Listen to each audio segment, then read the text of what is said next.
Nagkabukingan na at sa tingin mo di ka na makakalusot, lagi mong tatandaan, may butas pa.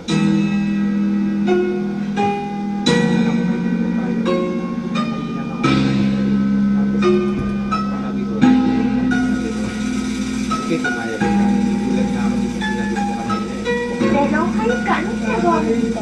Makinig ka muna sa akin, teka muna wait. Magkasama lang kami, pero di ko siya kadate. Sa akin ay ngumiti siya, di ko siya kilala. Ako ay may ambisya, kaya di ko maalala kung bakit siya kasama. Bakit narito, nagulat na lang ako. Kung sa tabi ko, utak ko ay nalito. Ang isip ay naligaw, kamukha mo kasi siya, kaya kala ko ikaw. Napagkamalan ko lang, kaya sana wag mo lang isipin na ako, babae may ibang babae na kirita. Madami nakikita, madami diyang iba, pero tanging sa'yo lang. Kaya sana wag mo nang hinayag isalubong at bitawan mo na rin yung hawak ng balisong. Umuwi na tayo darling, halika tara na. Tarik pa to ka, pero gusto ka sa kita.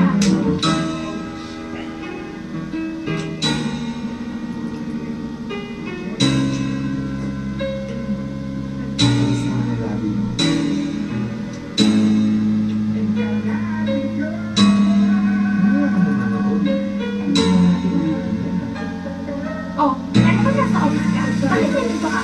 Akalain mong magkikita tayo sa sinihan, hayaan mo munang sabihin ko kung sino yan. Okay, sino siya? Pasyente ko na may tumor. Ayoko nga pala, hindi ako doktor.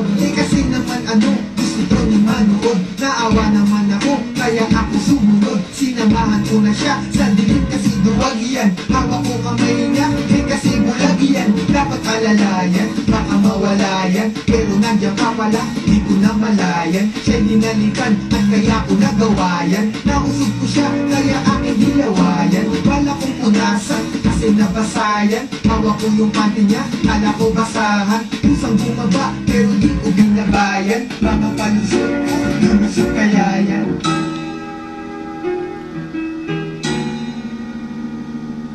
Baby naman, kansinin mo na ako. Sige na, kausapin mo na ako. Ano ba problema natin? Maghiwalay na tayo. Bakit naman? Wala naman akong ginagawa ah. Wala naman yan eh. Ilang beses na kitang nahuhuli ng bababae. Eh baby naman, alam mo naman. Ikaw na ang pinaka, sa akin lagi bida ka. Pero bakit ka ganyan, sa akin lagi duda ka. Kung nakita mong nakasama ko yung mga chick, di sa akin yung kundi kay kawasap ka sa kasi. Dahil ako ay tapat at hindi nagsinungaling. Sa ibang babae, di na huhumaling at hindi nabaling. Aking pagtingin, ako may napatingin. Yun lang ay baka sakaling mapunan nila na hindi na ko available. Layo ng mga hot chick, di ako flammable. Baka lumiyab, selosa yan sila. Padanggalit umalap, ay nagiging si incredible. Bakit ba ang hirap mong pakalmahin? Anong dapat kong gawin para lang iyong maintindihan na sa buhay ko di ka pwedeng tanggalin. At ang tanging mamahalin, walang iba, ikaw pa rin. O diba? Kaya ba tingnan natin? Huwag ka na magalit. So, sandali lang, may tumatawag sa akin. Oh, hello? Oh, hello? Ba't tumawag ka? Kasama ko siya. Dilo,